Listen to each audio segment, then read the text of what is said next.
Welcome back to the Phonetic Devlog. This is episode 4. First things first, last time I said I was gonna populate the sound changes tab with all of the sound changes from the node that you double click on. So as you can see here, I have completed doing that. Second thing second, I moved the zoom slider from the side over here to up here so that instead of it being a slider where you're limited to the vertical space of the window, you can zoom in and out as much as you want by inputting whatever number you want over here. I'll get to the other buttons up here soon. I added buttons above and below at each node that allows you to add parent and children nodes. So the way that it works is that you click and drag from one of these buttons to start creating a child or a parent depending on which button you click. So the top button creates a parent and the bottom button creates a child. So let's say I click and drag, let's say down to here, I let go, now a pop-up tells me to name the new generation. So let's say G1.6. I can leave the year as it is. The year automatically gets populated based on where you let go of the arrow down here. And then for the description, I'm gonna name it My New Awesome Generation. And now I click and create generation, and bam, it's here. Now I can go into the generation by double clicking it, and then I can go add some sound changes if I want to.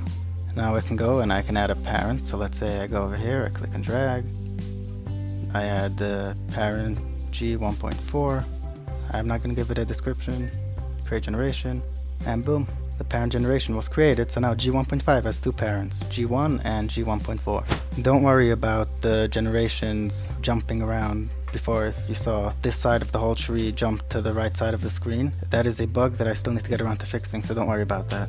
What if you take, let's say, the slider, the dragger thingy from G1.5 and you point it on itself? What do you think happens? It pops up that you're not allowed to do that, so that's good. Let's say if you want to take G1.5 and make it a parent of G1, which it itself is a parent of G1.5. It's also not going to let me because generation G1.5 creates an infinitely repeating loop with itself by having generation 1 as a parent. This is not something that's allowed because then the program will try to go to both generations and it will keep on looping infinitely. Alright, now let's say if I'm sick and tired of G1.4, I don't like it anymore, I can go up here to the delete button and I can go click on it. And it should have gotten deleted, but I guess I sucked it up, and I guess I'll have to go work on that right now.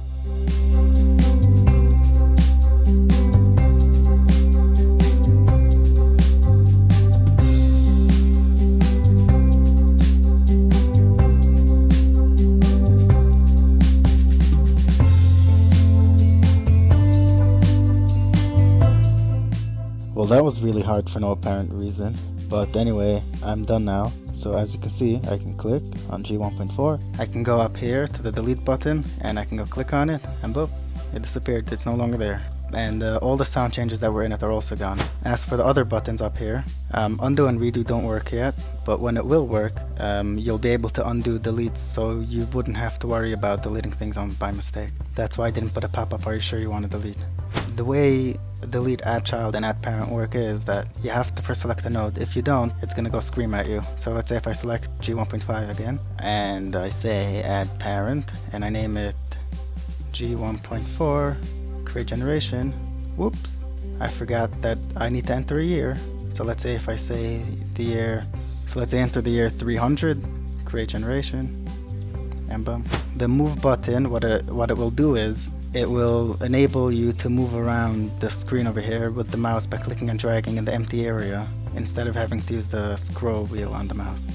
The word bank button will show you what the words in a given generation looks like after all the sound changes up to that point, and what those words looked like back in the root word list before any sound changes were applied. It would also show you the definitions of the word and if it changed at all. But I haven't implemented definition changes or word borrowings yet, so that's not going to be shown when I implement it at first.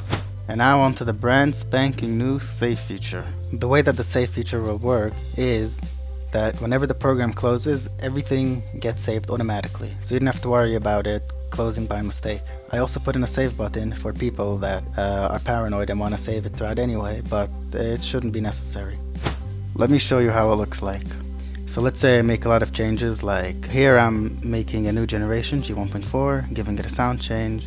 Now I'm closing it and going to the root word list tab, where I'm adding a new word and changing the name of this root word list to main root word list. So now that I made all these changes, I want to save it. In order to save it, I can go down here and press on the save button and that will save it. But it's not necessary, because when you close the program, it will automatically save it while the program is closing.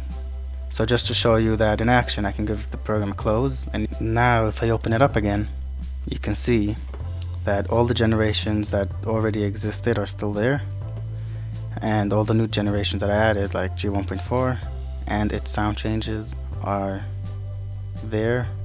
And in the root word list tab, you could see that main root word list was renamed and it has the new word in there.